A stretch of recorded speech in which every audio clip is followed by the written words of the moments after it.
Request करेंगे कि वो लाइव कर दें। नमस्कार and a very good afternoon to all the distinguished speakers, our senior officials from ASI and from Heritage Society, the students, heritage professionals, and cultural enthusiasts joining us from all around the world and throughout the nation, from different parts of the different parts of the country and the world, from different universities. So, on behalf of, first of all, on behalf of Archaeological Survey of India, Bangalore Circle and Heritage Society-Karnataka Circle, I welcome you all to our distinguished lecture today. This lecture is part of the ongoing collaboration between Archaeological Survey of India, Bangalore Circle, and Heritage Society-Karnataka Circle. This lecture is the fourth episode of our ongoing year-long distinguished lecture series, which is devoted to explore the splendid and diverse heritage of Karnataka. The lecture series has been envisioned in such a way that there should be a sustained academic engagement throughout the year that could bring different disciplines of archaeology and history, epigraphy, architecture, conservation, all into one fold to explore the diverse and multifaceted culture of Karnataka. Also, in order to explore it as a living repository of knowledge, memory, and cultural continuity. Each of our episodes are in this series seeks to highlight one particular aspect of Karnataka. And today it's a wonderful and distinguished session we are having on the historiographical approach or approaches on the art and particularly the archaeological research in Karnataka since the onset of 19th century. So as uh, our audience may recall, the inaugural session of this lecture series was held on the National Unity Day, symbolically linking heritage studies with broader ideals of national integration. And this lecture series is in fact a continuation of those that our today's distinguished speaker is Dr. S.K. Aruni, sir, who is the Regional Director of the South of Indian Council of Historical Research, and the chairperson of our today's session is Dr. C.V. Patil, sir. I wholeheartedly welcome our distinguished speaker as well as our chairperson, sir.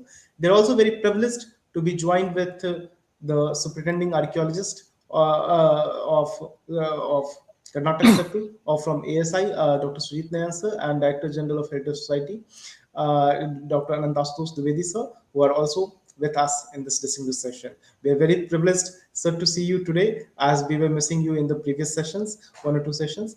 Without taking much time, I would request now Dr. Sujeet Nayan, sir, Honorable Superintending Archaeologist from ASI, to please kindly welcome our guest through the welcome message.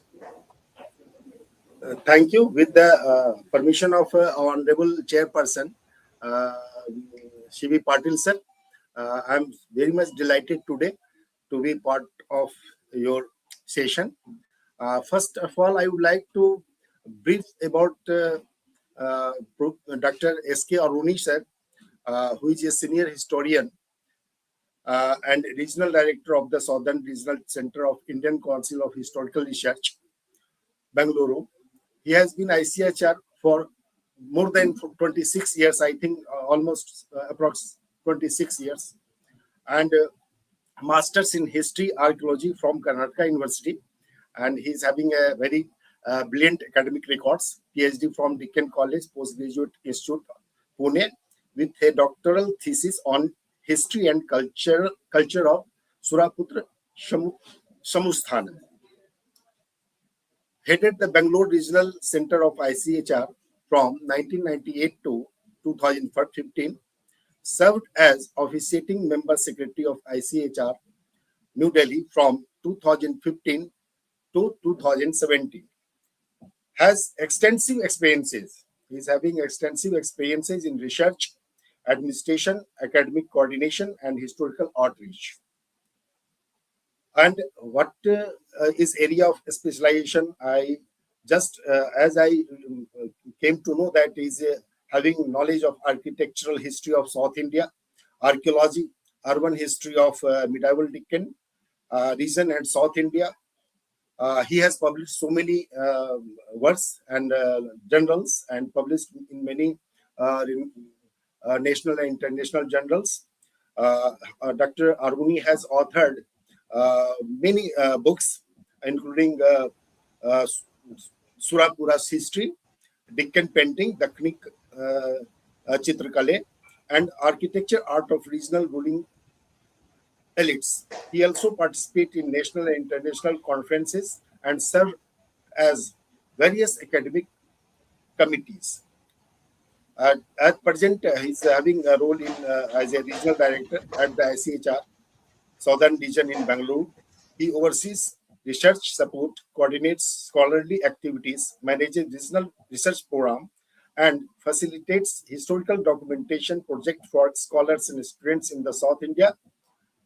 Thank you. With this, and I once again welcome everyone, especially Dr. Aruni sir, and my guru, and always he has given me the best guidance during my career, Sri C.V. Patil Sahab. So once again, I'm very much fortunate and being part of ASI, and uh, this session is being chaired by uh, Dr. C.V. Patil sir. I welcome you all, and I really congratulate Dr. Anantashutosh Dwivedi, who has really committed in saving the history, archaeology, art, and architecture, not only in Bihar, but I think across the India, and as well as he has been connected with the world's renowned archaeologists and other historians. So, thank you, Azad, for having connected with me. Thank you once again.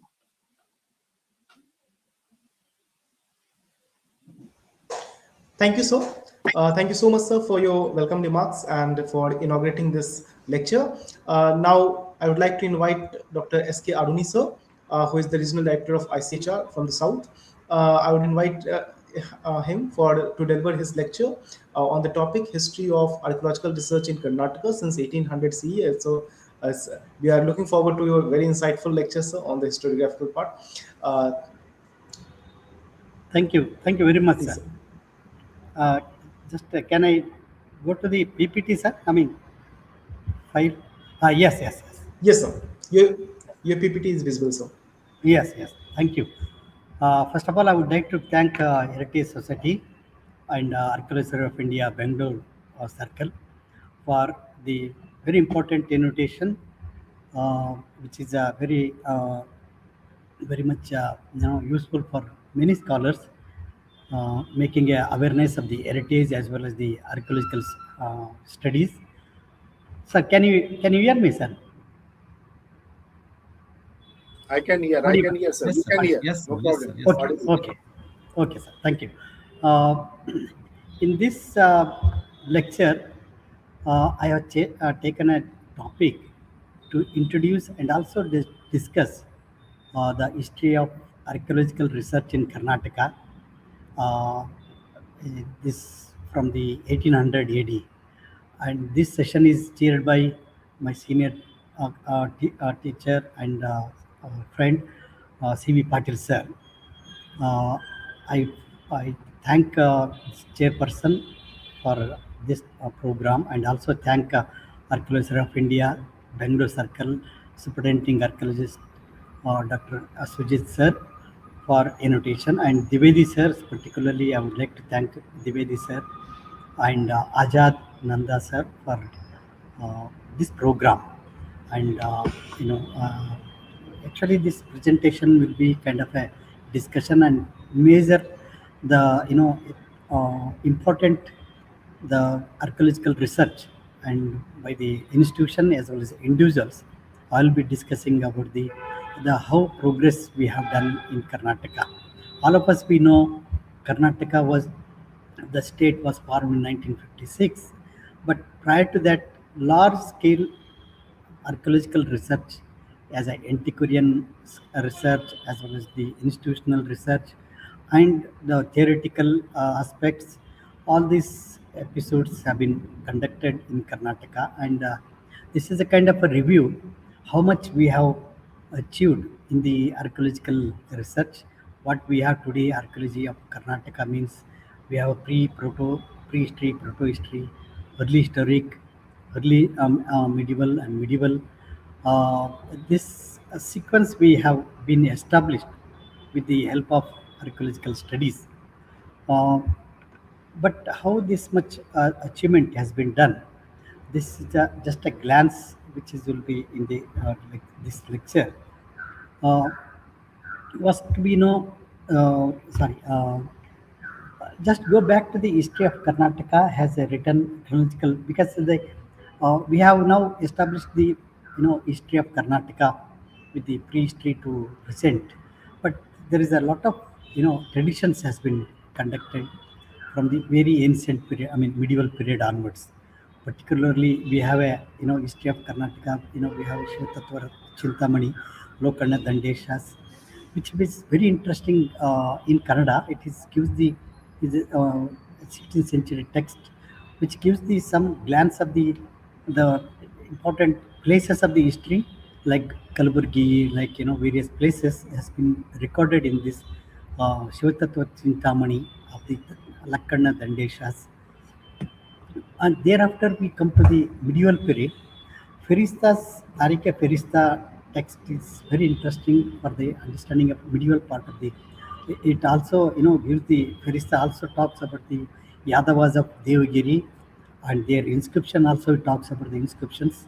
The evidence of the while talking about the pre-Islamic period, he mentions about the inscriptions, value of the inscriptions, and some of the text Vamshavali also talks about that. So, and thereafter he gives the history of the Islamic, particularly Bahmani Adil Shahi's history, can be traced from the Tariqa Ferista's text. Whatever we have medieval history of Deccan, it's completely based on the Tariqa Ferista's text, which is published in the translated in the early 19th century, and also later on many scholars have been worked on the Ferista's text. Along with Ferista Taptaba, his text is also important for understanding of the medieval history of the Deccan. However, these texts does not talk about the prehistory or sorry any archaeological studies, but they refer to the some of the inscriptions, some of the monuments of the Deccan. So that's why it is interesting for understanding of the background of the formation of the history of archaeology, history of Karnataka. Ferista's volume will be very important for understanding. So, in these lectures, I will be talking about how archaeological research conducted, archaeological antiquity collections from exploration, excavations, historical architecture, epigraphy, epigraphical studies, and manuscript, and numismatics. These will be dealt in this lecture. So, to begin with that, rise of early antiquarians, I will be talking about how the early individuals, the early beginning of the 19th century, like Mackenzie and Buchanan and others, they began to collect the information about the various antiquities, particularly Karnataka, present, the present Karnataka combined with the various princely states, including Nizam's dominion, that is Hyderabad Nizam's dominion, which was part of the some parts of Karnataka, including Bidar, Gulbarga, Raichur, Koppala regions. Mysore state, princely Mysore state, Wadiyars, it is basically larger part of the Karnataka, present Karnataka, including Mysore, Bangalore, Kolar, up to Chitradurga area and Shimoga area. It was covered, and it was excluded Coorg actually, and some parts of Madras presidency, including Bellary, Canberra, and parts of the Chamris Nagar, was also part of the Madras presidency. Bombay Presidency was included the Belgaum, Dharwad, North Canara districts. Coorg was separate, and there was small samstana or princely states like Mudhol Samstana, Jamkhandi Samstana, Savanuru Nawabs, Akkalkot was also Jat area was also there. Surpur Samstana was all Gadwal Samstana. So these small Samstana also was part of the became a part of the Karnataka later. Many scholars, antiquarians undertook the collecting, compiling historical events of the past in native peninsula states, British presidencies separate from the beginning of the 19th century. Early antiquarians work in Karnataka, particularly, we have a documentations of the medieval period. Very few made attempt to document historical source of ancient past. Medieval Islamic historians, like I already mentioned, Ferista, and there are also foreign records like a Russian traveler Nikitin. He described the places like Aland. He talks about the Bidar. He talks about the Sri Shaila and other places. So Gulbarga, these traveler records very interesting for understanding of the early monuments of that area.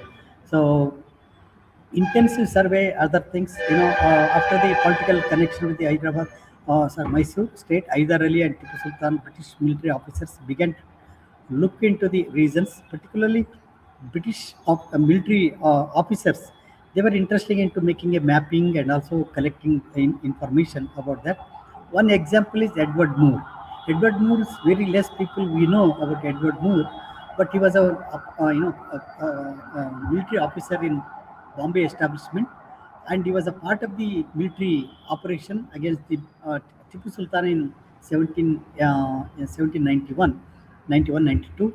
He was a part of the military detachment, and from after the third Anglo-Maratha Mysore War, the British army along with the Maratha army, they returned to the North Karnataka, particularly Edward Moore was the is a text, one of the publication narrative of operations of Captain Little's detachment. It was written and published in 1796. It contains some of the accounts of the Bijapur, and this book has the drawings of the Dharwad fort, Bangalore fort, and some of the important route maps. It gives that. Why I'm talking about this narrative, the earliest narrative of the, and also earliest records of the archaeological sites like Dharwad, Bangalore. There is also, he has a one separate chapter on Bijapur, account of the city of Bijapur. He has dedicated one chapter. He described the monuments in that period, how they were looking and that. But these were very important for understanding of the, so as a source of the earliest records of the monuments of that. Thereafter, we come across, Colonel Colin Mackenzie's, entry.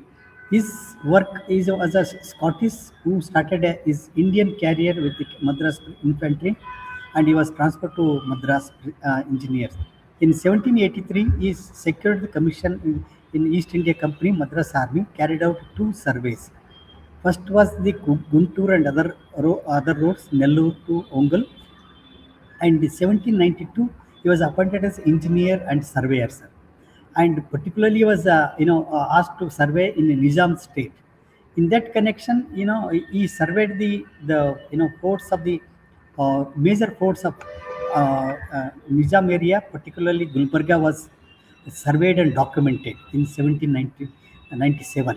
Mackenzie's maps are still available in the British Library, which is very important for understanding of the early records of the Gulbarga and Aland and Firozabad. These very understanding of that, and also he was also assisted by some of the local native scholars like Kavali brothers, Venkata Boraya, Venkata Lakshmaya, Pandita, we call it Kavali brothers. Along with them, they collected the large number of Kannada and epigraphical inscriptions. These form the important collection of Mackenzie collections, and also Kaifiyats. We call it a local history. The chief local history. They made a records. They are known as Kaifiyats. These Kaifiyats are very big source for the not only history, even archaeology, because these are the earliest records of the monuments of this area. So this is the Mackenzie. He was, assisted by local native scholars, Kavali brothers. Even Kavali brothers also wrote articles on various aspects of the Deccan and South India. So this kind of survey was conducted in Mackenzie's period. So topographical maps were prepared. Some of the topographical maps are available, and he visited Hampi in 1800 and prepared the big map. Sorry, it is not properly shown here, but it's a huge map. Still, it is in the found in the British Museum. The copy of the map is available in Kamlapur Museum. This map will give a very good idea about the layout of the Vijayanagara Empire's capital, and earliest map of the Hampi was by Mackenzie. So these are the basic source for the archaeological studies in Karnataka now. And he has also made sketches of the various places, including Nandi Hills near Bangalore, and these are very important for understanding of the present. Those who undertake this survey or documenting the archaeological sites like Nandi, Hampi. So the various forts have been surveyed, and these records are still preserved in the British Library in London. So this is another Chitradurga fort. Uh, Sorry, this is due to the technical reason it's not fully shown. This is also one of the map prepared by the Mackenzie's and team on the Chitradurga fort. So these will give a very good idea how Chitradurga before, many things are missing now. Some of the things are changed, but we can see the origin before the many demolitions. These maps will give a primary sources for the medieval forts of this area. So this is another topo sheet. Topo maps were prepared. This is called survey maps. The first survey maps of the India, and this is a Tumkur, and these are the villages and towns have been recorded on the map, and many of the villages, some names, and also the trade, particularly the roads connecting one to another one is shown here, and you can just see there is a dot with the red dot with the fort which was indicated here. Tumkur had a fort, square fort, but now at present there is no fort remains are there. So these maps will give a very good idea how the forts were there, what are the connected forts were there, and the villages also indicated here. So this kind of survey, primary sources, now we call them as a primary sources. This kind of survey is started by Mackenzie, and these are useful for the present study of the archaeological studies in Canada. And also one of the collection of the inscriptions by the Mackenzie team. They have collected a large number of inscriptions of Hyderabad state as well as the Madras region, Madras presidency. These include as a Mackenzie collections, and these are still, some of them they have published, some of them under still publication. So these are the primary or preliminary. The survey and archaeological studies began in Karnataka by Mackenzie and team. So this is the Coorg Madikeri by Mackenzie's, visited a large area like Mysore area, Mysore state, Hyderabad state, and even Madras area. And his team was well versed with the making a sketches of the monuments immediately. So those maps and the sketches at present, they are useful for the present, as a source, as a primary sources of the many of the monuments there. So this is the Shumagga. Shumagga fort is also, he has made a sketch. At present, if you go to Shumagga, you cannot see this view at all. Only river still there, but this view cannot be. But these can be useful for the pre-modern the monuments of this area. So this view, the monuments, and all this can be studied. However, they have made their own purposes, but now it can be used as a sources. And this is Alan. Alan is also very important Islamic monument is there. Dargah is there. Ladla Sahib. That this is a one of the view of the Alan. This is a Hampi Ganigitti temple, Jaina temple. This is a sketch which will give a very good idea. Still, the monument still standing there in Hampi. So this old sketch will give a idea about the landscape of that area. So this is another one interesting Gersappa. This is on the coast of the Karnataka. This there was a statue of the image of the Tirthankara. So that has now it is in the British Museum. Prior to that, these details have been recorded by Mackenzie in one of the records, and still records are available in the British Museum. We can trace the history of the Gersappa with the Jaina images. So these are the primary survey and documents which we get interesting aspect of the early antiquarian studies. Along with that, there was also like a like a Calcutta. Madras was also one of the important place where the British officers were given a training for the various languages, because the British were they were beginners to start the administration, so they were given a training in the various languages, and also they had started a journal called Madras Journal of Literature and Science. This is a established along with the British Madras Presidency, way back 1800, and this journal contained a large number of articles related to various monuments or various archaeological sites, which is interesting for those who are interested on the early literature of the archaeological details. It can be the journal is still available in the of course it's now it's online, it is available. And the early records, new for example new bold articles are published in this. These are the this journal is very useful for the understanding of the early writings about the Karnataka and Madras presidency. And next one is Francis Buchanan. He was a Scottish, of course, along with the Mackenzie. There was a survey conducted by the British. They wanted to know what are the economical survey. If they want to know what are the economical benefit they can get, like botany, geology, geography, all information they wanted to collect. In that context, Francis Buchanan was invited to survey the Madras presidency, particularly Mysore area. So he traveled from Madras to Coorg area, Madras to Kendra area, then the Malabar area. He traveled a very long, distance. So that, that survey actually, it's published in the volumes. It's called Journey from the Madras to through the countries of Mysore, Kendra, and Malabar. And this is a very important source material for the any archaeological or any local history or any scholars who would like to conduct the survey or conduct the information. So this is one of the important volumes. It is published in 3 volumes in 1807.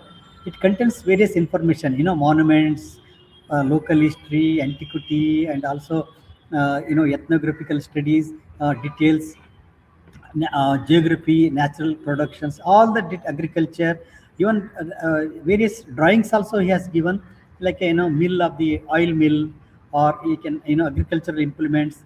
He has given houses, how they are constructed. All the details covers. Those who are undertaking the research, archaeological, ethnographical studies, maybe it can be various aspects. These volumes are biggest source for the major important documents for the understanding of the local ethnographical studies. So in this context, Buchanan's survey volumes also very important there. This is the it's also available in the online. It is called Journey from Madras through the countries of Mysore, Kendra, and Malabar. It was published in 1807, and it gives a lot of agricultural, particularly those who are working on the prehistory or protohistory. These many aspects can be taken from these volumes. And also he visited places called Shravan Belgola. He has made a sketches of these various Karkala or sorry Shravan Belgola and other places. Monuments also recorded in this. So those who are interested on the early records, Buchanan volume is also important. Some of the implements of the agriculture implements are shown in these volumes. This now at present we don't have this equipments survived now. I mean they are not used now at present. Tractors and other agriculture is now used. So old traditional equipments or implements can be seen in this volume. So then I just early disappear inscriptions for Karnataka archaeology. The epigraphy takes the major form because large number of more than almost 10 to 15,000 inscriptions have been published already. So after the Tamil Nadu, second largest lithic inscriptions are found in that is in Karnataka, and these are scattered throughout the Karnataka and border area of Telangana and Andhra Pradesh as well as the Maharashtra, and these have been continuously published. And the earliest first inscription was published in almost way back in 1800. Asiatic Researches, that is a volume number 9, contains the one inscription from the Vijayanagara. That is earliest reference to the publication of the research on the epigraphical studies. That was Mackenzie's team was collected and it was published. And apart from that, there was also attempt to study the inscriptions by Henry Watson. He was a officer in Bombay Presidency, and he has published 10 Kannada inscriptions in way back in 1835. Then that inscription studies began, and because of photography, that I will talk later, photography introduced, and with the Dixon and various photographers, they took the inscriptions photographs and they were sent to the scholars to study, I mean read them.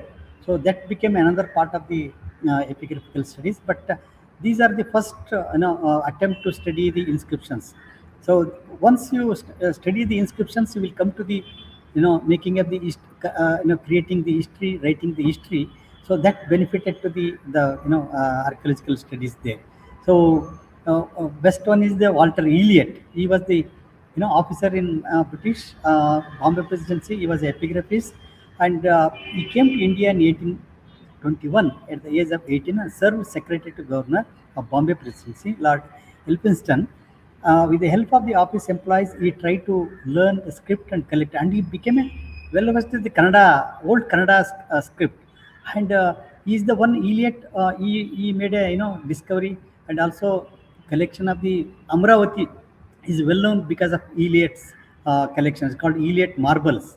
Amravati was became a famous because of Elliot's collection also. He was also important for Karnataka, particularly 1837. He published one article called Hindu Inscriptions, published in Royal Asiatic Society, and also Karnataka Desha inscriptions, which are in custody of the Edinburgh. At present, apart from published, still there are unpublished, collections are there in the Edinburgh University and Royal Asiatic Society, London. Elliot was having a, an idea of publishing them into volumes. These are Elliot is very important for Kannada epigraphical studies.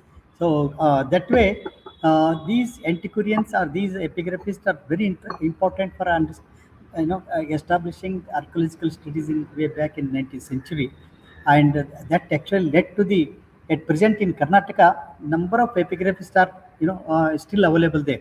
They are very interested in, and even till today there are reports in the newspaper. The one or other inscriptions are discovered and are published in the newspaper, and there are scholars, young scholars, coming forward to identify and discover and rewrite or rediscover some of the inscriptions, and this tradition is continued till today. So this is a important epigraphical study. Apart from that, the architectural part, temple architecture part also, began in way back in 1810 onwards. So there was a you must be knowing, the monuments were attracted by many British officers, like Ajanta was discovered and various sites were started. Documents. Ferguson was was also involved in the writing the architecture of India. So simultaneously, there was also a scholar. He was actually magistrate in Bangalore. Ram Raj is Indian Tamilian judge. He was interested in understanding of the modern Indian architectural scholar, and he read the Manasara and Kashyapa Shilpa, and he made an attempt to write the, because all of us, we were well versed with the architectural monuments, particularly temple architecture, but he went to the other way. So what are the canons of the temple architecture? He tried to understand the Manasara and Kashyapa Shilpa and try to equate with the ancient text with the architecture. That is the small book. It was published in 1834. It is called Essay on Architecture of the Hindus, and it was posthumously it was released in London 1834.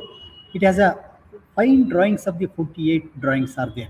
So this is the book Essay on the Architecture of, and this is the important, particularly those who are because Indian architecture, we had a temples, but they did not have idea what are the canons are there, what are the treatises on the temple architecture.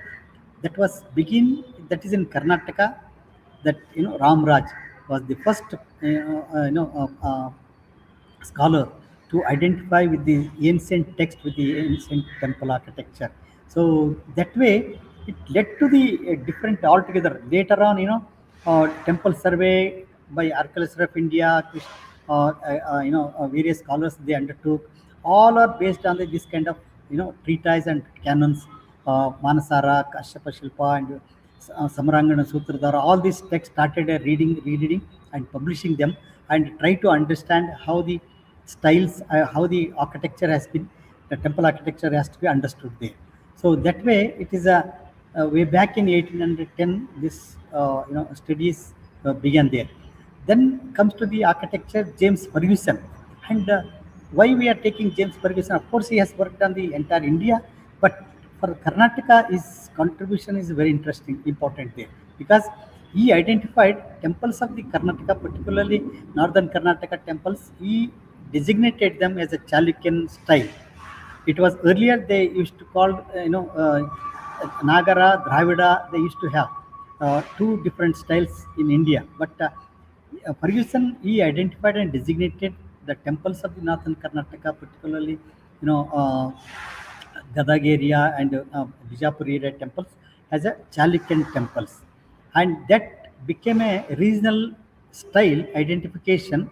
Thereafter, people started designating the style of temples as a Vijayanagara style, Chola style. So, but this first was the Ferguson, and he identified as a Chalukyan style. So that became a very important for regional variations, how they are different from there.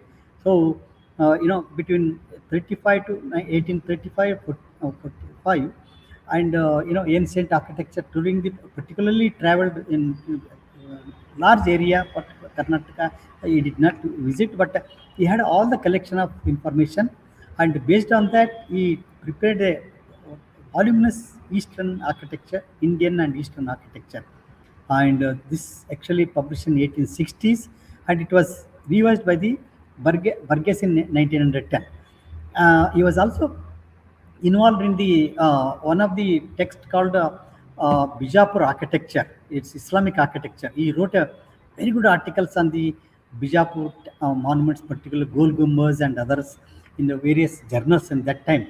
So these preliminary information, preliminary studies actually led to the Karnataka into the architectural studies. In large number of temples have been surveyed by Ferguson. Later on, Burgess. There are number of fleet others. They have made a Sewell. all this actually, they followed the Ferguson and they identified number of temples. Architecture part also took a shape in Karnataka with the advent of this early studies by Ferguson and Soundararajan, and later on many scholars, American Institute of Indian Studies. All this led to the architectural studies in Karnataka. Equally, the archaeological studies as well as the architectural studies in Karnataka, equally side by side, they have achieved the large number of publications there. So that's why epigraphy, architecture, and archaeology, these three branches actually grown in Karnataka simultaneously and parallelly. So that's why these three, even till today, scholars are engaged in the three segments, like epigraphical studies as well as architectural studies as well as archaeological studies. So I just skip some of the. These are the now he visited. I mean, he made a study of the Chalukyan, designating the Chalukyan architecture, and that actually led to the various scholars to undertake the monuments there. And this is the James Ferguson's book, is Architecture at Bijapur, Ancient Mohammedan capital. It's in Bombay Presidency, and these drawings and other actually he was asked to write because there was a proposal from the Bombay Presidency. So he was invited to write a separate book on Bijapur, along with Medius Taylor. James Ferguson, they wrote a book on the Bijapur, and it is still available in the Archaeological of India library and various libraries. Also, it's in the available in the internet. Online is also available there. So they have designated, and of course Islamic architecture as well as the Indian temple architecture in Karnataka. They studies they grown in Karnataka. That's why strong archaeological studies, particularly monuments in Karnataka. You can see Deccan means Islamic monuments have been surveyed and documented till today. Jat Mitchell and other group, they have constantly worked on the Islamic as well as the Vijayanagara inscription, Vijayanagara monuments there. So the tradition began in the way back in 1830 60s, and till now it is continued. The next person is the James Burgess. He was born in 1932. In 55, as a professor of mathematics at Calcutta, and in 1861 moved to the Bombay, interested in architecture and developed friendship with the James Ferguson. In 73, he became the head of the Archaeological Survey of Western India, because Bombay Karnataka area, that is a Dharwad, Bijapur, Belgaum, and part of Canara districts were part of the Western circle, that's called Western India. So most of the monuments are recorded in the Western circle survey records there. And he was appointed in 1881 as a head of the Archaeological of India, Southern India also.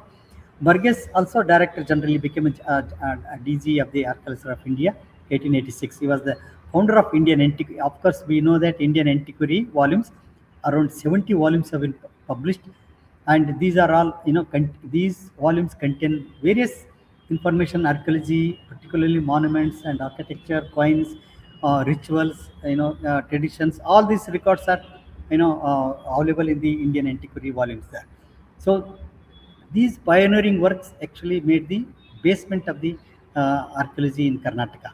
So James Burgess, various reports, particularly he has made a reports of the Belgaum and Kaladigi regions, antiquity of Belgaum and Kaladigi, report on antiquity of Kathiawad and Kutch area, and Bidar and Aurangabad. He was asked to survey and published on Bidar and Aurangabad districts, and also Buddhist caves. Of course, along with the various archaeological sites like in Ellora and various Daboi and others, he has actually contributed for the particularly architectural studies in Karnataka. And another important aspect I would like to mention that we actually eliminate. I mean, we don't consider as a photography is important for archaeological studies. Photography is a major part of it. Why? Because it was way back in 1850s. The first cameras were introduced in Bombay Presidency as well as the Madras Presidency and Calcutta. And these Bombay, British companies, they introduced, they wanted to make a documentary because it was a very big demand in London, particularly England. The photographical exhibitions in London. So it is actually kind of an industry for them. But they wanted to take the photographs of the monuments and display in London. In that context, they were engaged the four important programs of the photography and writing, sir. One is Bijapur. Another one is Bombay. Dharwad and Mysore region. Third one is our Ahmedabad monuments.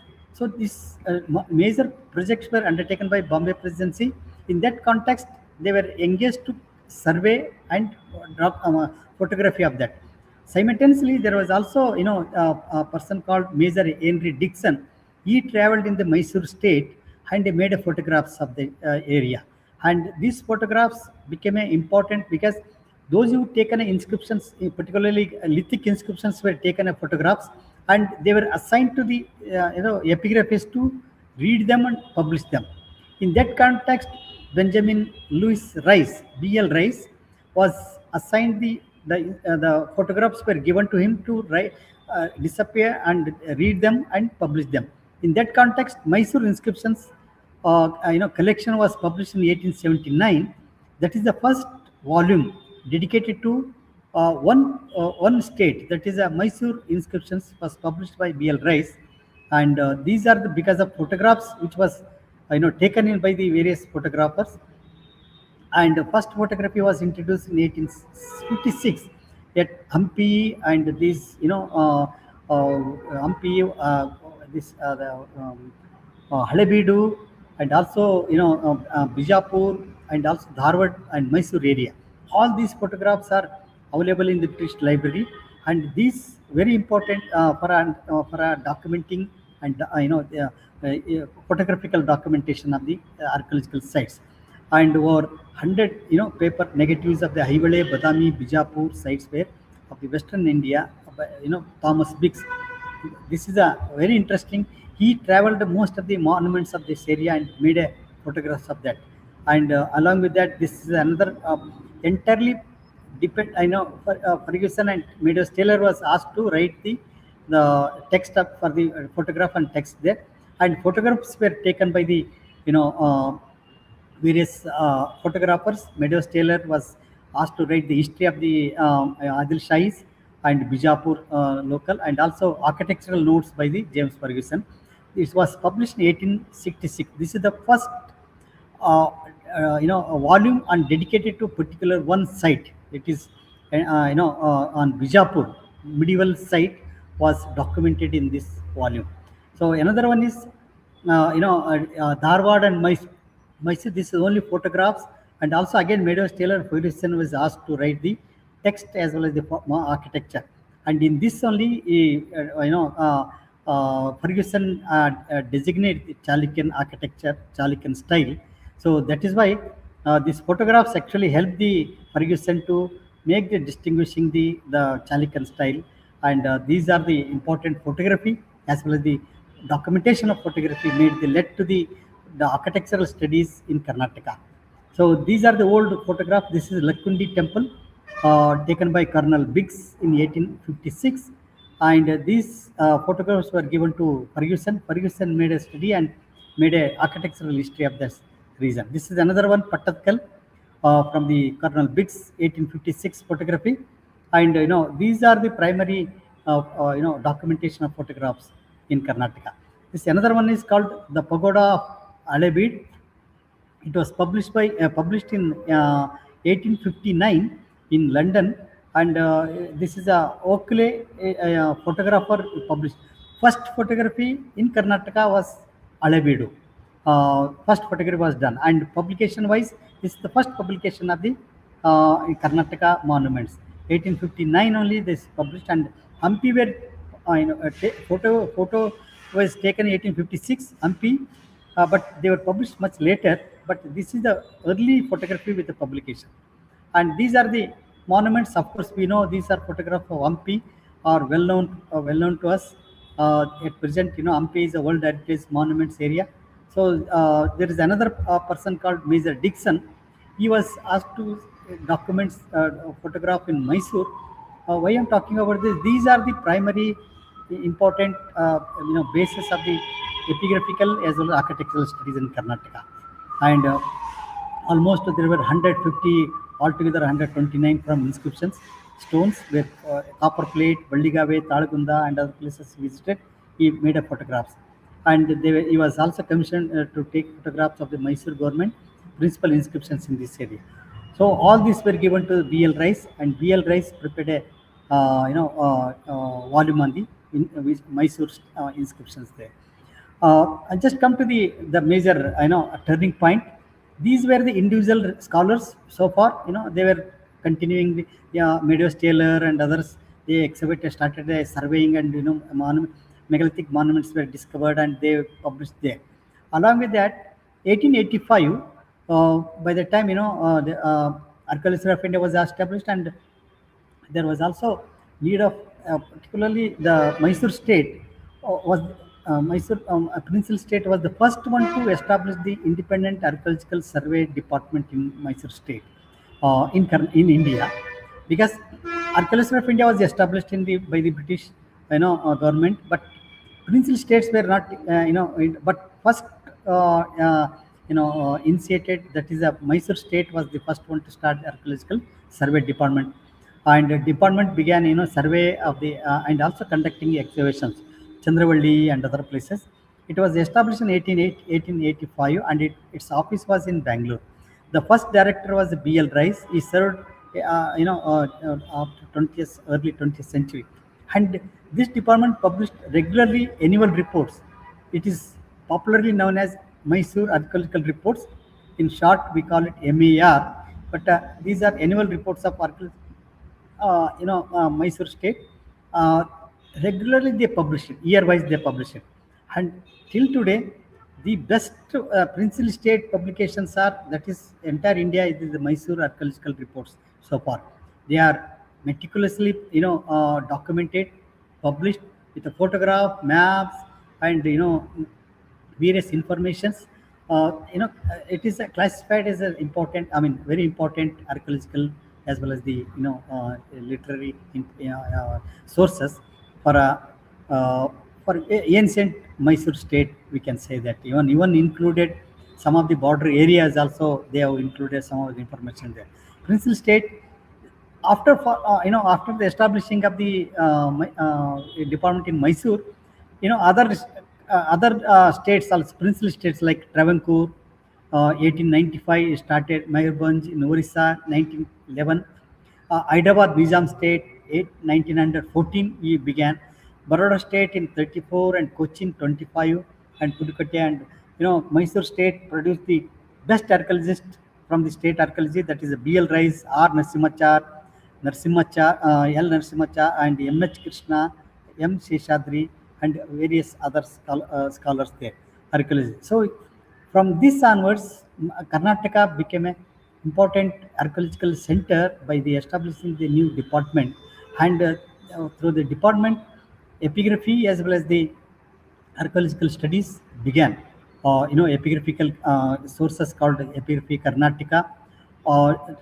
12 volumes were published by B.L. Rice editorship, and these contained almost 9,000 inscriptions in this series. These are the very important for the writing the history of the Karnataka. Till today, we use them. There is also attempt by Mysore University to revise them and republish them. Still, they have not achieved the completely, but somehow they have made a revised and re-edited, and they kept on publishing it. But apart from that, kind of sources like Mysore inscriptions translated for the government. This was 1879. B.L. Rice published it, and this is the B.L. Rice, who actually in Kannada we call it Anna. Anna means rice. His name is also Rice. So it is a rice for the Karnataka. He was not only man; he was also food for entire Karnataka history. So we remember B.L. Rice, forever for his contribution. So establishment of the Archaeological Survey of Mysore State, and first director, he regularly published the annual reports as well as the Epigraphia Karnataka, and number of documents. Even he started a publishing the manuscripts of the old text Kannada literature, also he published them, and that way he has contributed a lot for the Karnataka archaeology. So BL Rice, of course, already mentioned, and survey collected ancient inscription, compiled them and published them. Mysore Archaeological Survey, they are called, and important discoveries under him is the Brahmagiri Siddhapura inscriptions. Brahmagiri inscriptions were discovered by him. So that way, Ashokan inscriptions also discovered, and also he made a large number of readings, like Begur inscription is very important in Karnataka, particularly hero stones. This is near Bangalore, so it was discovered, and also simultaneously museum also began to in Karnataka, which are already Ashokan inscription. Brahmagiri Siddhapura Jettinga Rameshwara was discovered in 1892. With this, Indian history connected with the Karnataka. Ashoka became a popular. Ashoka's history also connected to the India, particularly we could check out the boundaries of the Mauryan Empire by discovery of these Brahmagiri inscriptions. So that is the southernmost extent of the Mauryan dynasty. Mauryan Empire was marked with these inscriptions.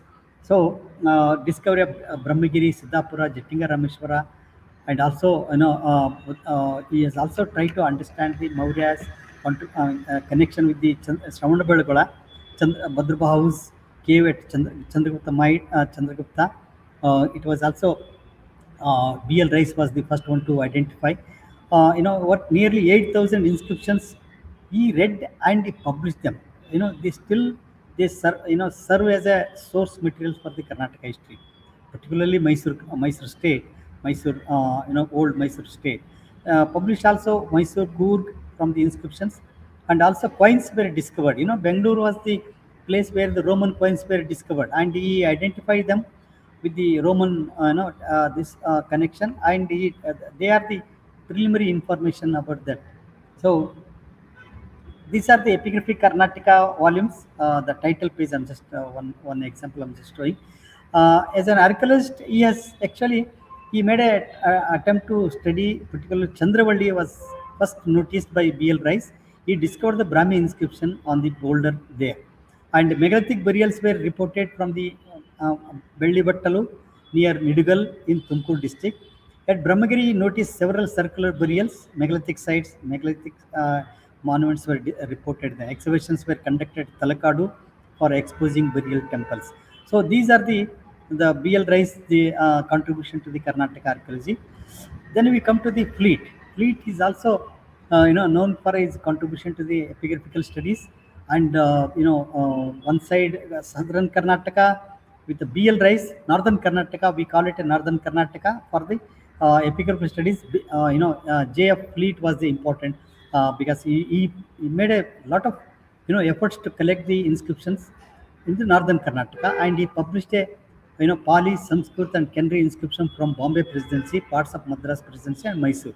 His contribution is regarded important for particularly Chalukyan inscriptions. He contributed to epigraphy Karnataka Indica volumes there. So that way, Fleet as well as the BL Rice for epigraphical studies, and this is the Fleet's publication, Dynasties of the Canara districts of the Bombay Presidency, earliest historical. After the first attempt, because the epigraphical studies, Fleet was the one to try to mark the historical narrative of the Karnataka. Karnataka means earlier it was a Bombay Presidency was separate, and Mysore state was separate. So history was divided, but Fleet was the one to try to make a bridge between the ancient and medieval. So earliest historical times to the Mohammedan conquest, that is up to 1318. he made a ancient Karnataka history in this volume. So based on the epigraphy as well as monuments, and Fleet was the one to try to create the history of the Karnataka in 1882. Then we come to the R. Narasimhachar, Indian scholar, Mysore, epigraphist and scholar. He actually, after BL Rice, he headed the Department of Archaeology in Mysore State, and he continued to collect the and publish inscriptions of that series, Epigraphy Karnataka. Supplementary volumes he published them, around 5,000 inscriptions to the Epigraphy Karnataka was, as a supplementary he published them. Some of them edited and succeeded directors, namely, after him, M.H. Krishna and, Sheshadri, Nilkant Shastri, they are all, and next stage I would like to, identify as an entry of the universities and research institutions. So far, archaeology, government departments, Mysore State and Madras Presidency, Bombay Presidency were involved.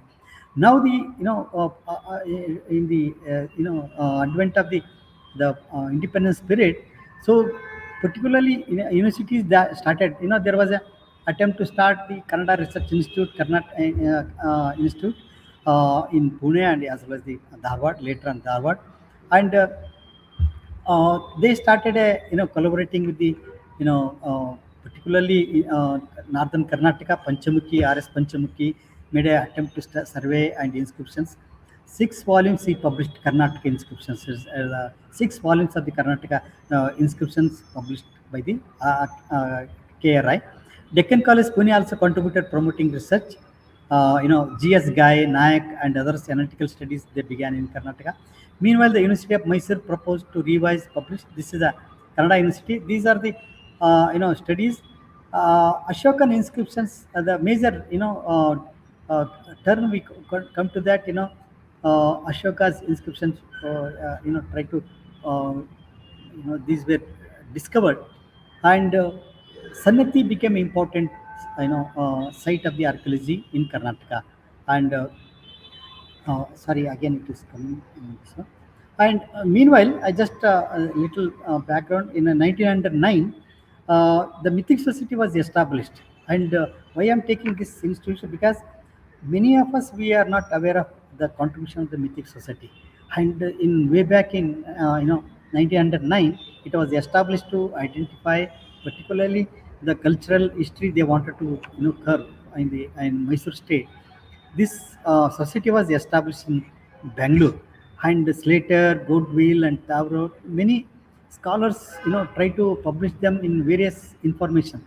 Almost under 20 years of the history of the Mythic Society is there, and from the beginning till today, they publishing the journal, and also they have undertaken the projects there. So in that context, Mythic Society contribution along with the universities also important for understanding of the Karnataka archaeology there. Now, just a glance, one important this Nizam State also establishes archaeology department after the Mysore, of course after the Mysore, and invited Ghulam Yazdani as a director of the department in 1914. After that, in particular Hyderabad, Karnataka, we call it. It includes Bidar, Gulbarga, Koppala, and Raichur area. Large number of explorations were conducted by Ghulam Yazdani team, and Musky was noticed. Meantime, geological survey people, they identified the Ashokan inscription at Musky, and they were also made exhibitions also conducted by Yazdani and his team. And there is also Buddhist site adjacent to the Karnataka region, that is Kondapur in Telangana, and Kollur. There is a swords were recovered there. So this department regularly published the annual reports. This still form the important source material for the archaeological studies in Karnataka particularly. They also started epigraphical series of various important places like Nagavi, Gavimata, and Chalukyan inscriptions. They published the very biggest series, epigraphical series, and also Musky was discovered in the Hyderabad state, Nizam State area. And Yazdani was interested by with the Ajanta caves. He wanted to publish a special volumes on Ajanta caves, paintings as well as the architecture, and series of volumes were published by the state archaeology of the Hyderabad state. Nizam state also Islamic monuments, particularly Gulbarga, Gogi, Bidar, Yadgir, Raichur. This area was surveyed and documented, and a special volume on Bidar. It's called Bidar, its history and monuments by Yazdani is a very famous book. Till today is published. It was published by the Oxford University in 1947. Still stands the one of the monumental book on one of the medieval site in Karnataka, Bidar, well documented in this volume there. And also temples survey was also conducted, Itagi and other places. A special survey was conducted, and they were under. Also, they made a conservation and protection was also there. Along with that, Hyderabad Archaeological Society was established in 1917, and with that they try to promote the archaeological studies in Hyderabad state there. So establishment of Kannada Research Institute, KRI, we call it popularly known as KRI. And interestingly, this is a important because Bombay Presidency, in the Bombay Presidency, there was a big presence was the Karnataka area, and there was a depth of the Kannada is not given much importance. There was also agitation by the Kannada scholars. So Bombay Presidency made an attempt to establish the institute called for promoting the Kannada studies and research in Maratha region, Southern Maratha region, that is Bombay Karnataka region. And KRI, Kannada Research Institute, was established by the Bombay Presidency. In the beginning, it was in Pune, and later on, it was transferred to Dharwad.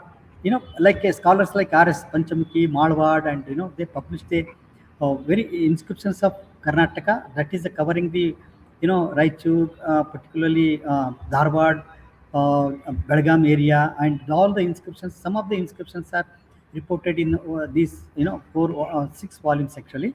And also they focused on the monuments like Patatkal, Badami, Haivale, and other things. And important discovery is the Vadgaon Madhapur. That is a Shatavana or early historic site was noticed and identified by the KRI, Vadgaon Madhapur, and later on it was excavated by Sundara, and all the monuments are antiquities are collected, and there was also museum was established there, that is still it is opened in the Karnataka University Dharwad. There is a museum called KRI Museum. It has a very good collection of Harappan antiquities also there. Along with that, Vadgaon Madhapur antiquities are there, and also very good maps. Some of the old rare maps are in that collections there. KRI is also interesting and important for the development of archaeology in Karnataka. I'm just giving a important segments of the archaeological studies. And then we enter into M.H. Krishna's. This is a glorious period of the Karnataka archaeology, because he was a well-known archaeologist. He was well trained in archaeology, and he was written from London, and numismatic. He was the best numismatic of that period, and he was heading the Mysore State Archaeology Department. He was also professor in Mysore University, and he proved such a way. He started a new way of publication, that is annual reports with maps, with all the details of the sites. So that MAR or annual reports, it became a model for other states also.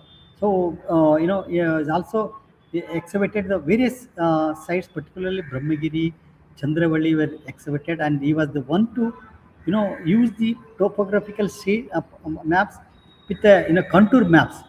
No earlier scholars has made an attempt to make a contour maps for the sites. They used to have a maps, only normal map, but he used them contour maps. He made a contour maps indicating slope area and mound area, and what are the this area, actually to identify this scientific approach in the archaeological studies, use of contour maps, and particularly application of the geological this one. So M.H. Krishna's work is also regarded as one of the major turning point. We can just he was studied in Oxford University, and later on, he became a head of the director of the archaeology department, and he excavated the important site called Brahmagiri and Chandravali.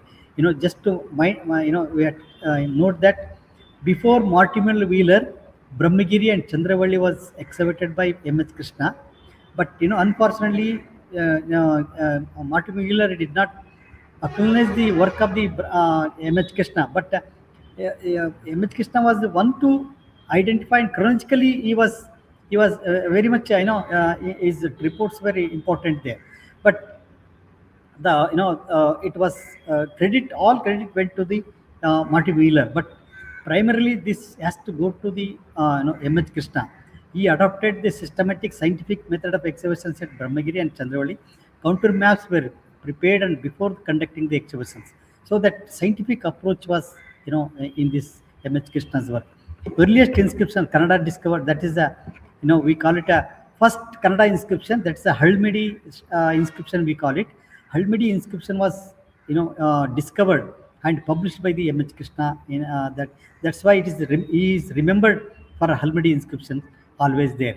Mayur Sharma's inscription, that was a Chandravali inscription, also important early inscriptions of Karnataka. That is a Chandravali inscription he published there, and he regularly published the volumes of the annual reports with illustrations, and joined the department in conducted the he passed away.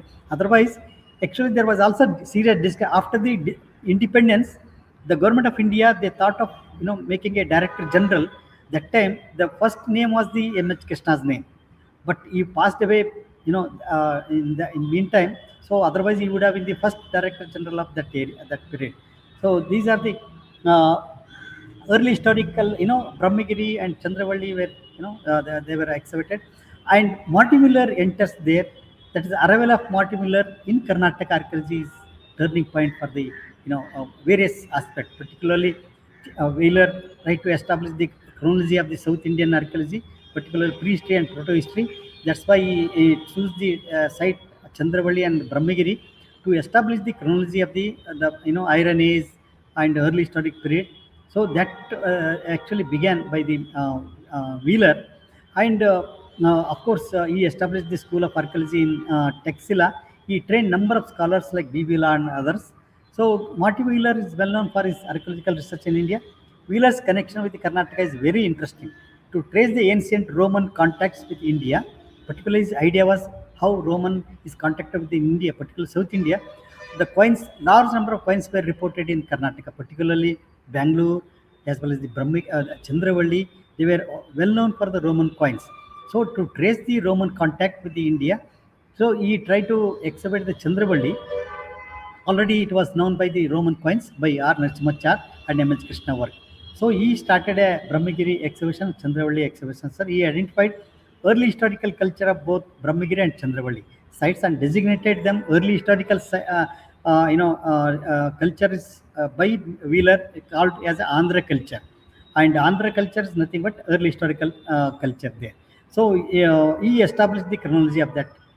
Till today we have the chronology means Wheeler's chronology is always stands first. So Wheeler's method of excavations, he was, of course, all of us, we archaeologists of India, we know he was well known for his disciplines.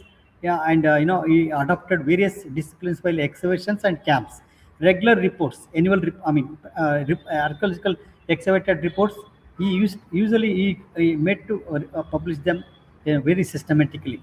Reports Chandravali Brahmagiri were published in ASI's periodical Ancient India bulletin. That is a well-known publications of the Wheeler there in contribution. So Wheeler's arrival and his contribution made a turning point. Thereafter, there was a lot of followers. Wheeler followers, they began to excavate in Karnataka. Brahmagiri. This is a Brahmagiri site. Early megalithic site as megalithic monuments. First, the methodology was adopted in entire India. For excavations, megalithic. This is the megalithic burial, and these are the quadrangle method was adopted and excavated, and also the Brahmagiri's early historical structures were also discovered, apsidal structure, Chandravali is also started by 1947 by Wheeler. We call it Andhra ware. He designated Andhra ware. These are the early historical research coated ware and painted ware. They all discovered by the and Roman coins, Chandravali, Brahmagiri, sorry, Shatavana coins. They are all reported in the after the Wheeler. We have a one BK Thapar of Archaeologist of India, following the Wheeler's study, and he tried to understand how Mauryan presence in Karnataka, how what are the particularly Mauryan inscriptions were found at Maski, other places. They wanted to know what is the connection, how the Mauryan antiquity can be traced there. So BK Thapar excavated the site called Maski in Raichur district in 1954. This is after the Wheeler. So major excavation was in Maski, and Thapar wanted to establish the Chalcolithic culture in Tungabhadra region and also chronological context of megalithic culture with the Mauryan period. Thapar could find the large iron working evidences contemporary to the Mauryan period.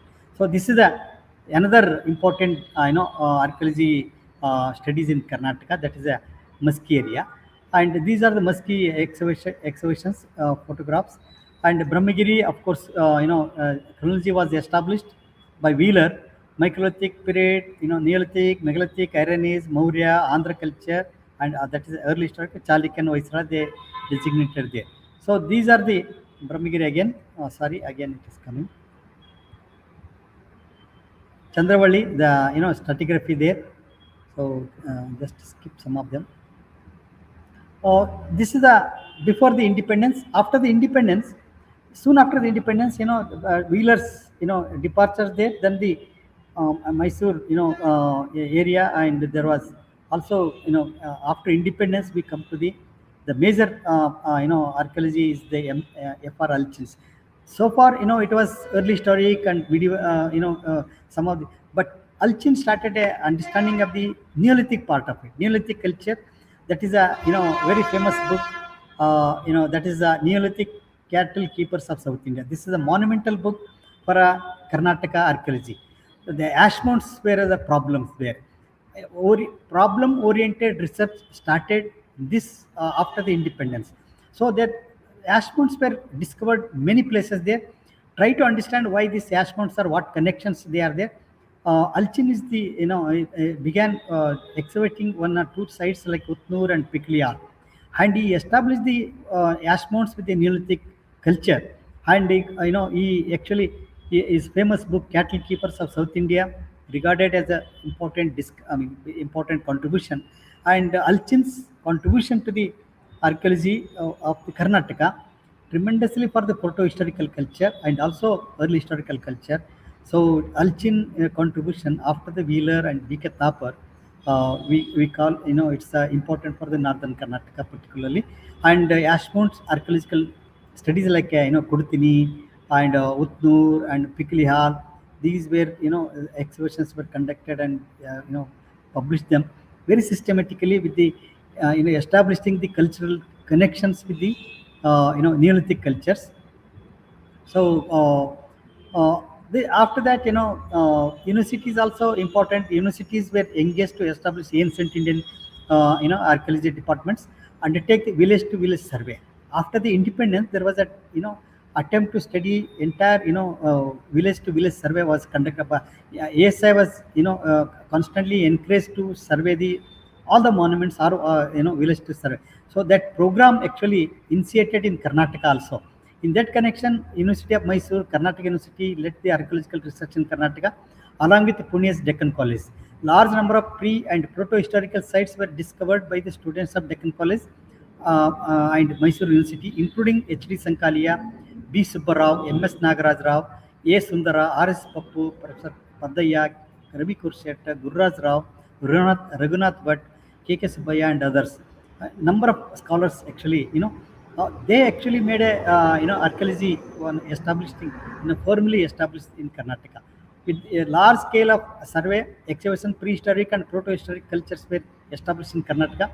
including Unsigis, Isampur, Allur, Teklkota, Sangankallu, Kuppagal, Budihad, T. Narsipura were excavated and brought these into the world archaeological maps. So this is the post-independence. The another one is after Alchin, Padaya's contribution to the Ashmount studies as well as the particularly Paleolithic studies. He established the Paleolithic studies in Karnataka. At present, we have Unsigi, Baichpal area are, taken into the world prehistorical maps. So that's, credit also, post-independence, we could see that. This is the Unsigi Paleolithic studies. R.S. Papu and Padaya, Ravipur Setter, Petraglia, they actually, made a pioneering work to establish the primary sites as well as the secondary sites, and Paleolithic culture, Paleolithic studies were established by these scholars. And at present, we can proudly say that Karnataka, along with the Tamil Nadu, along with the other Madhya Pradesh, Karnataka also has a rich archaeological, particularly Paleolithic cultures studies, as well as the Paleolithic antiquities in Karnataka. So this, the prehistory, and also the discovery of after the post-independence, the discovery of new Ashokan inscriptions like Nittur, Siddhapura, and Sannati. So brought to the Karnataka into the main pictures area. So Ashoka not only confined to the only Brahmagiri or Maski, but there are also inscriptions belong to the sir.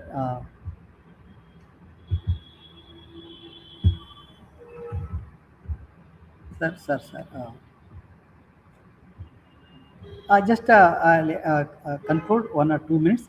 So discovery of Sannati and Buddhist archaeological research in Karnataka, including Rajghatta and Vadgaon Madhapur, is another important discoveries as well as the studies in Karnataka. Sannati, all of us we know Sannati was known as a early historic sites. Suddenly the discovery of Ashokan inscription, major rock edict, was noticed by Varaprasad Rao and I.K. Sharma, and first excavation started in 1986-87, and stupa was discovered. Major, Kanaganalli stupa we call it, biggest stupa in South India was, started excavating 94 to 95 onwards, and it continued till 2000 onwards. That is a major Buddhist site. After Amravati or, major sites, Sannati is in the prime area in Karnataka, Buddhist studies there. So that way, Ashokan portrait was discovered in the one of the sculpture in Kanaganalli stupa, and with that, suddenly it became an important Buddhist discoveries in Karnataka, and a large number of portrait sculptures, inscriptions. Sannati has a more than 300 above Prakrit inscriptions in the one site, and Roman connections we could establish there. Black and red ware, Mauryan rock pillar, one rock pillar is a broken rock pillar with a capital is also discovered there. So that way, Buddhist archaeology is also rich in Karnataka. Another important aspect is the medieval archaeology. All of us we know Hampi is the biggest medieval site, and prior to that, the Archaeologists of India started a major, Fatehpur Sikri as well as the Gujarat, Pavgada, and along with that Hampi. Hampi was also a major archaeological project. Under that medieval sites, this Hampi was started excavating, and Archaeologists of India, Dr. C. Patil sir is also there. He was one of the early excavator of that Hampi.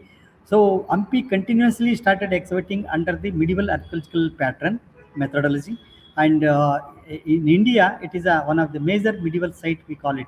So that way Karnataka is also early historic.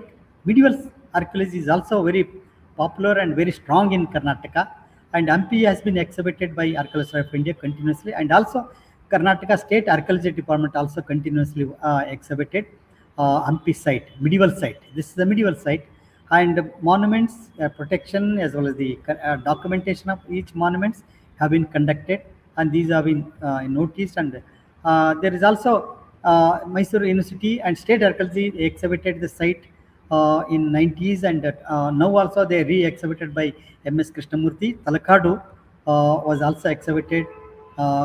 This is the early historic and historical period site. This is a Jaina monuments remains have been unearthed.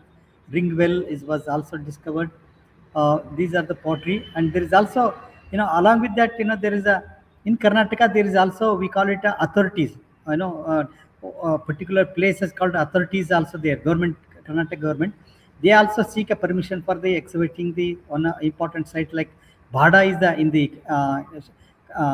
Shimoga district. So they exhibited the medieval site. It's similar to the Hampi monuments, antiquities. They also discovered the pottery and structures. And also Archaeological of India in 2000 exhibited the Chitradurga medieval site. So it's also reported that Mirjan was also accepted by Archaeological of India. So these are the sites, archaeological sites. And Uchangi Durga was also exhibited. These are medieval sites, I'm just telling you. So Uchangi Durga was also exhibited by Archaeological of India. And important, another one is Talagunda inscription, Talagunda excavations by Archaeological of India.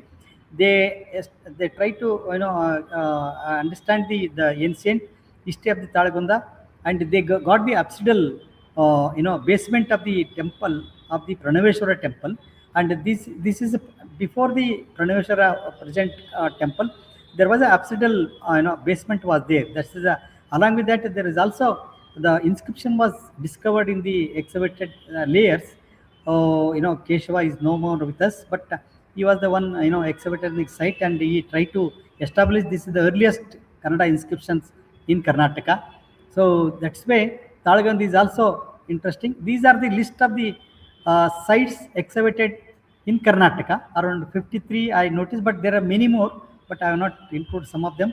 That way Karnataka has contributed a lot for the Indian archaeology, and it has a very rich archaeological sites, compared to other states.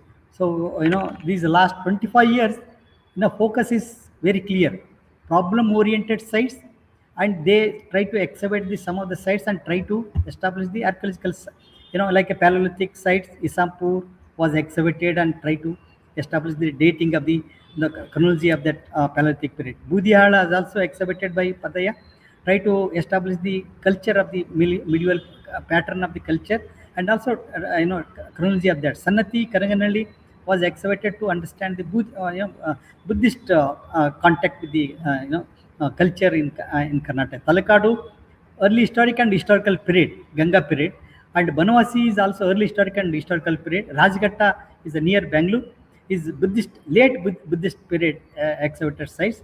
Srirangapatnam was also excavated by Archaeological of India to try to understand the early colonial pattern of the structures. Chitradurga, of course, medieval. Badami. Uh, there are Tekalkota. Again, Tekalkota is still now recently this year also Tekalkota has been excavated. Ravi Korshetar and team, they excavated the Sangankallu, and they try to re-understand the Neolithic culture of the Ballari region. So with this, I end my talk. Once again, I thank the organizers for invitation. Sorry, I took a lot of time, but if you have any suggestions, I'll be very happy to be part of it. Thank you, Dwivedi sir, Azad sir. Thank you. Over to you, sir. Hi, thank you, sir.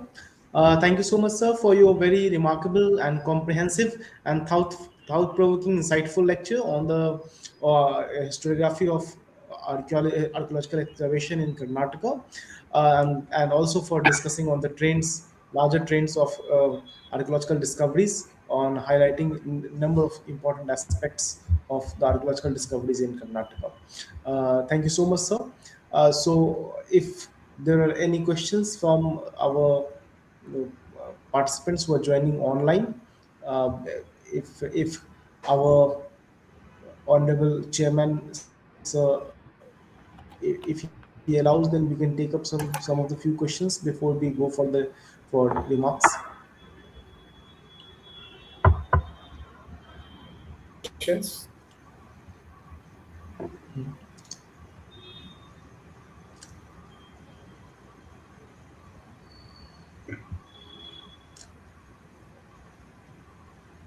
I request our online participants who are joining us, if they have any questions, they can drop in quickly in their in their inboxes.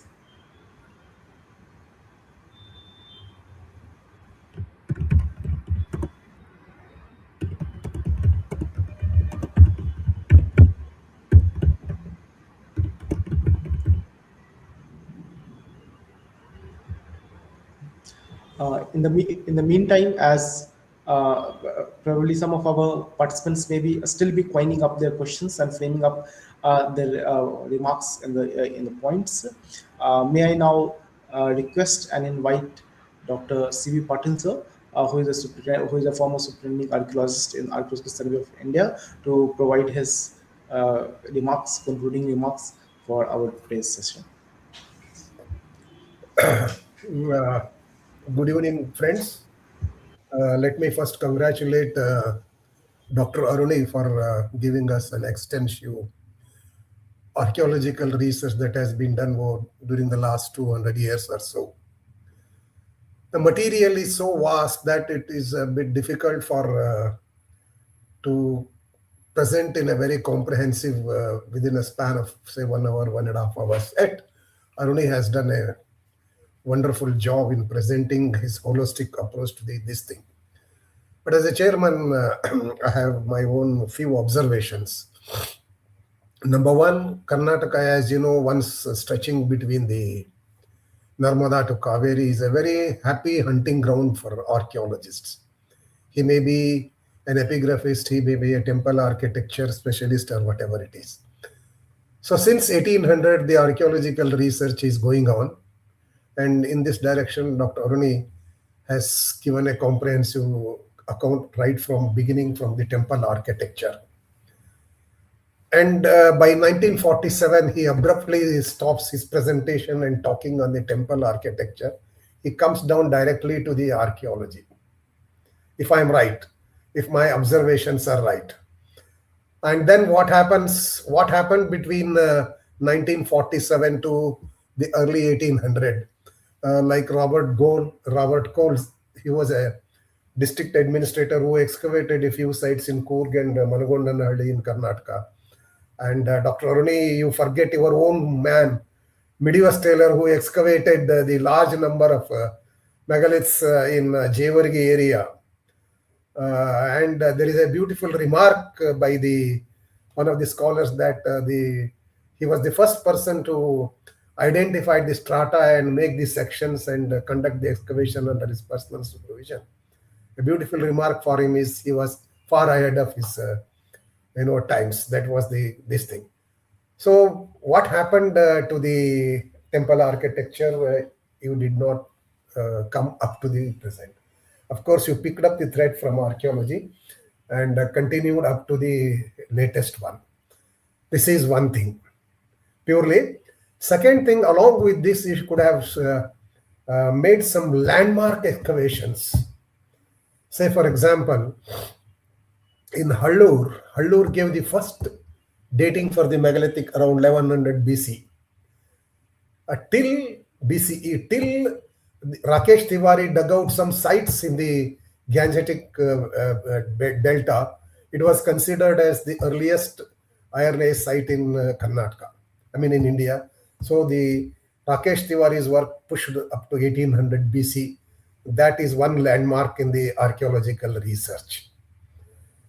Second, the Hallur also gave the African millets. So what I want to say is, not only the archaeological excavations, the auxiliary sciences came into being used in the Karnataka archaeology, the dating, and then the pollen analysis, in which the African millet is supposed to be an origin which was found in Hallur.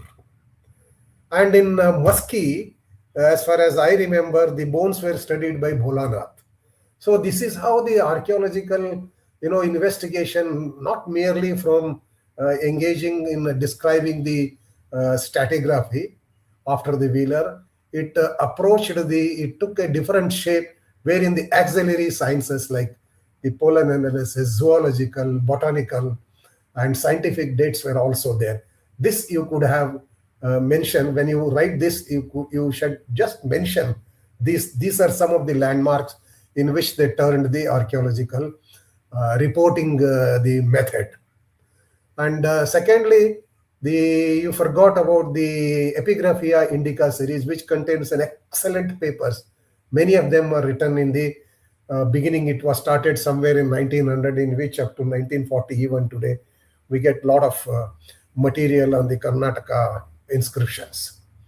And temple architecture. See, in the beginning, or whether it is archaeology or the temple architecture or whatever it is, the focus was more on documenting the antiquities or the archaeological finds. So by 1920, 1930s, when Anand Kumaraswamy and others all over the world, they came, the objective of these studies began from philosophical to religious, to understand the aesthetics of the temples or the antiquities found. So that aspect, do you find any change in that while studying the temple architecture? Or simply it was a description that one point you may take into consideration while writing this paper? So these, and you have chosen such a vast, and you have given an excellent presentation. Absolutely, there is no doubt. But in my opinion, I would have been more happy if I have chosen only one, like temple architecture or epigraphical studies. And archaeology, you are one of the best archaeologists in Karnataka so far. You could have taken only the archaeological excavation and presented this. This would have been more comprehensive. Anyway, this 1.5 hours was present. So many new things we have come to know, and so many new books about we have spoken, and all these things. And anyway, I congratulate. And when you present the paper for this publishing all these things, I hope you will take into consideration these my points, how the thinking of the archaeological research from just mere documenting and interpreting the finds and adopted the various discipline into that. That one thing, if you could highlight, that would be more for the youngsters. So they can also take care. Yes, archaeology needs the zoological context, epigraphical context, botanical context, and the metallurgical studies and all that. So I think these are my few observations, purely academic observations. And I hope I personally enjoyed. It was really refreshing for me for the last several years. I was not able to do because I was doing some other work. It gave me a refreshing this thing, okay, the total historiographical approach. I would call this is a historiographical approach, and I thank and compliment Dr. Aruni once again, and the organizers, and my friend Anantashutosh, Dwivedi, Azad, and my very young friend Dr. Sujeet. So why this is, of course, I have one suggestion. Why don't you make it this as a Ganga Kaveri Archaeology and Heritage Lecture Series 1, 2, 3, like this? This would be more appropriate. That's what I thought. Anyhow, these are my few observations. Thank you for giving me an opportunity to chair this presentation, which really refreshed my mind. And I'm sure all the viewers across the continent or this thing, they must have also come to know what a fascinating subject the Karnataka has, right from prehistory to the modern. Whether it is an epigraphy, whether it is a temple, whether it is an archaeology, whether it is the art. So medieval, right from prehistory to this. So thank you once again, everyone. Thank you, Dr. Aruni, especially for presenting a very wonderful presentation. Thank you very much.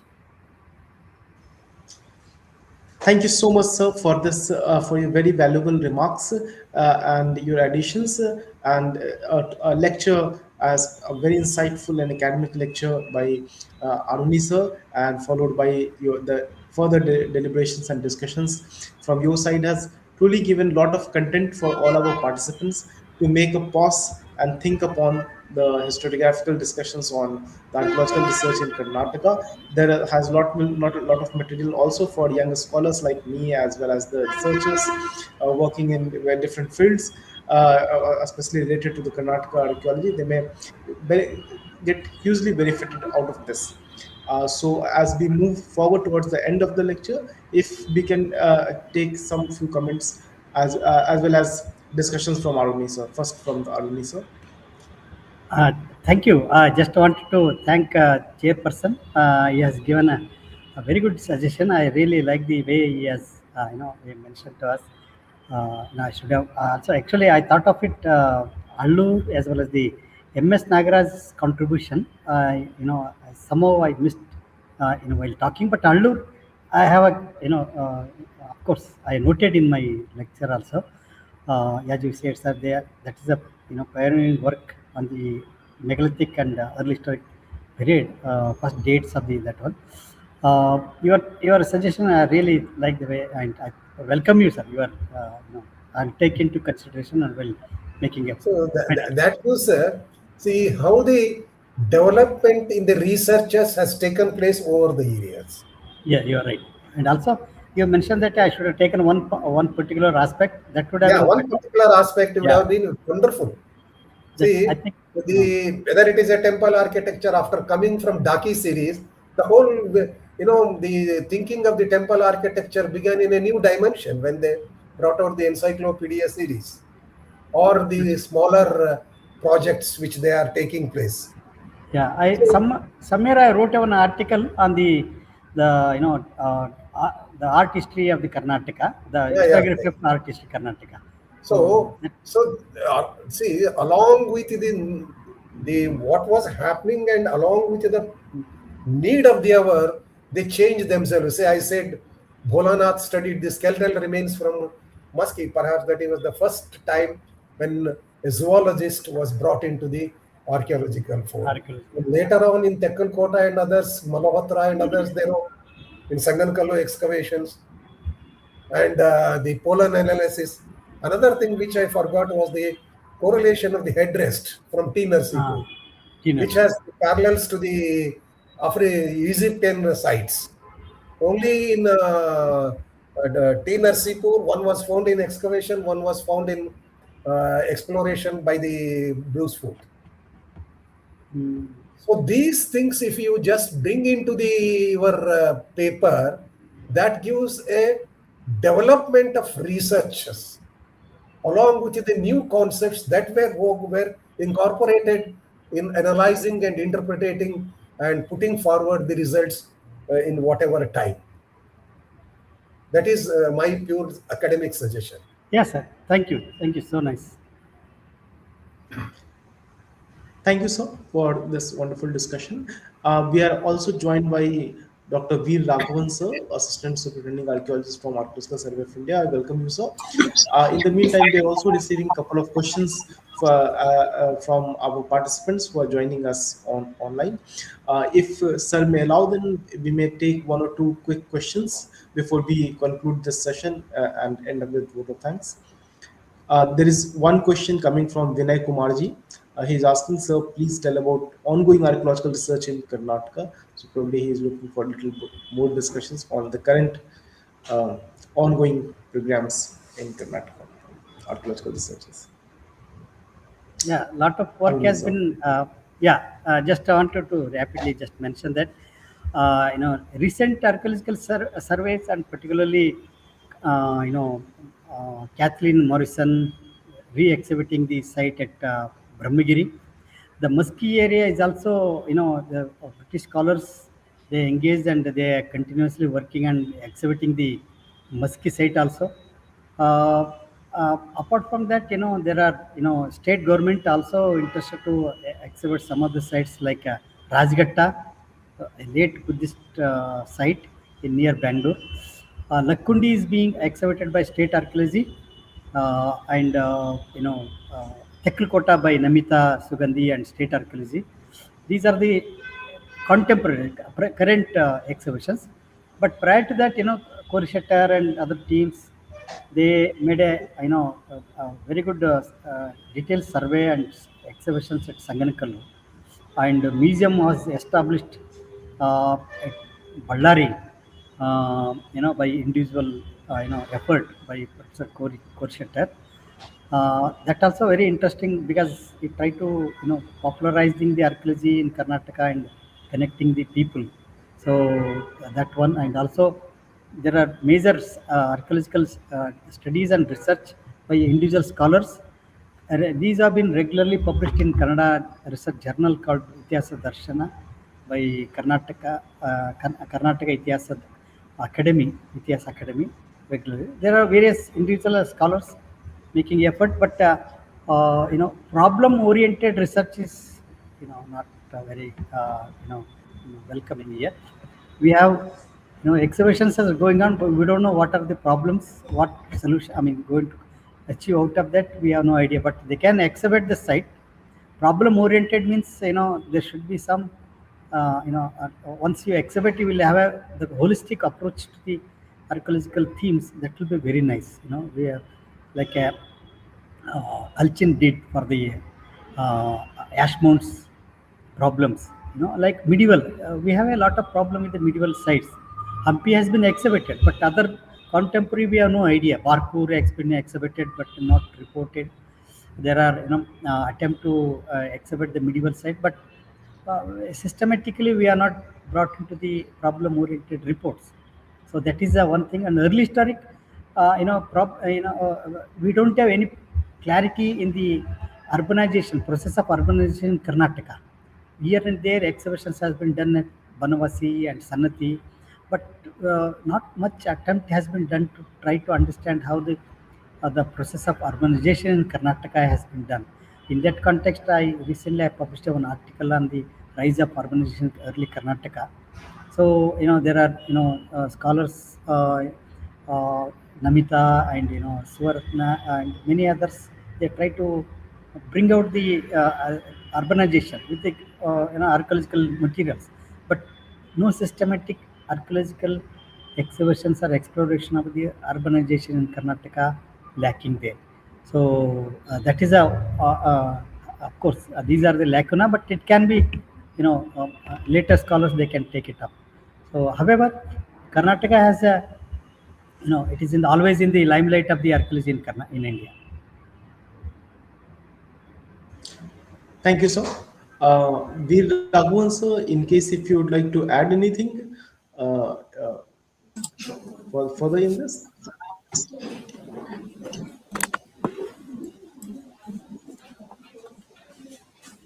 Sir, respected resource person, Chairperson, and the members of the Karnataka Heritage Society, on behalf of Archaeological Survey of India, my sincere thanks to Dr. S.K. Aruni sir for delivering such a wonderful lecture on the history of archaeological research in Karnataka. Sir has covered almost all the different branches of archaeology, taking right from prehistory to modern period. My sincere thanks to Dr. S.K. Aruni sir for spending his valuable time with the Karnataka Heritage Society. Thank you, sir.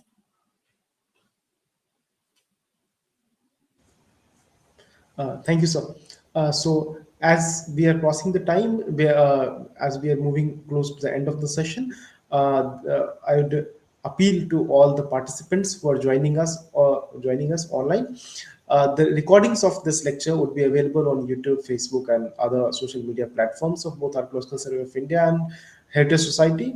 I would urge our participants to share this lecture with their friends and other scholars who would get benefited out of this, and especially with those who are working in the field of Karnataka archaeology and historiographical trends. They may get benefited out of this, and they can make their footnotes and citations out of these out of the current lecture today. So at the end of this session, I would now request and invite Dr. Anantashutosh Dwivedi, sir, the Director General of the Heritage Society, to kindly present a vote of thanks. Thank you, sir. ओमेहि सहस्रांशो तेजो राशि जगत्पति अनुकंपे माम भक्त गृहानार्घम Diwakar.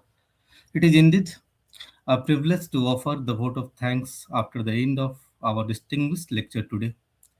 Today's lecture has been deeply reflective in historiographical orientation, enabling us to critically examine how archaeological knowledge in Karnataka has been produced, structured, and transmitted over more than 2 centuries.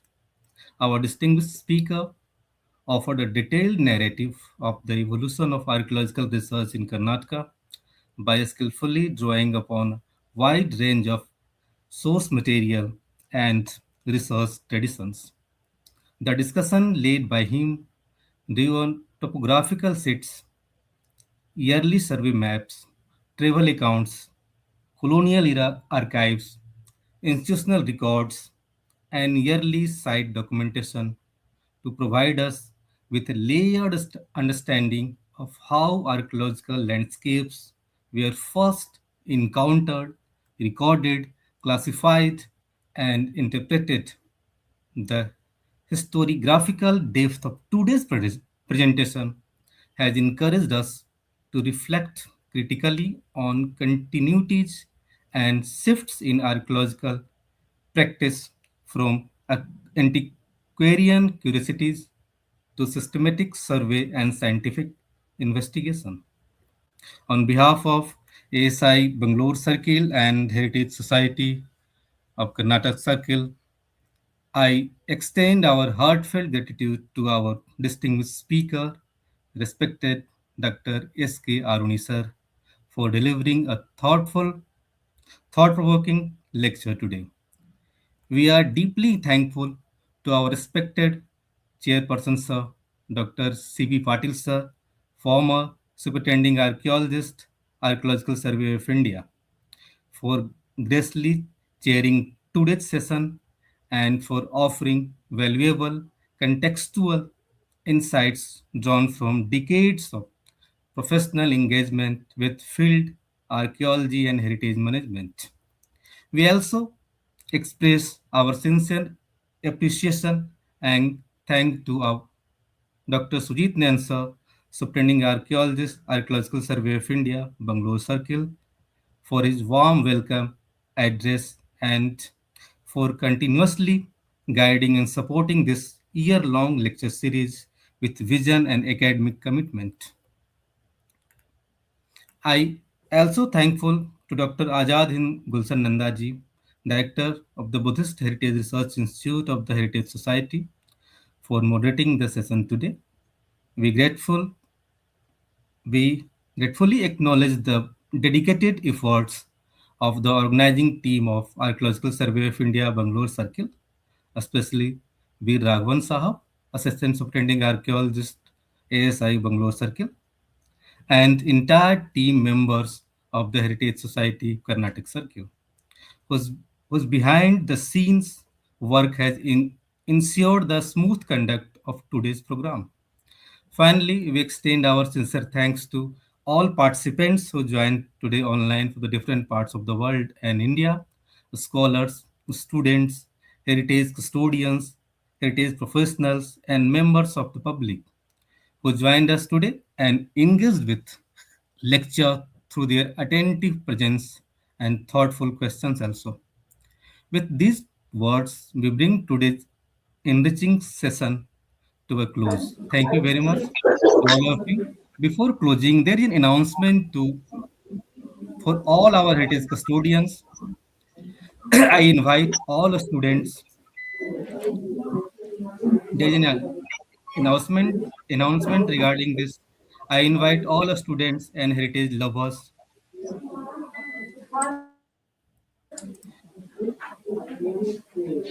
all students and heritage lovers to register and explore the upcoming online workshop on Ramayana heritage archaeological perspective. This Ramayana heritage This online workshop is being organized in the joint collaboration of Center for Historical Research, Heritage Society, and Bharat Adhyan Kendra, Banaras Hindu University. The last date of registration is 20th February. There is a limited seats, so hurry up for this great opportunity.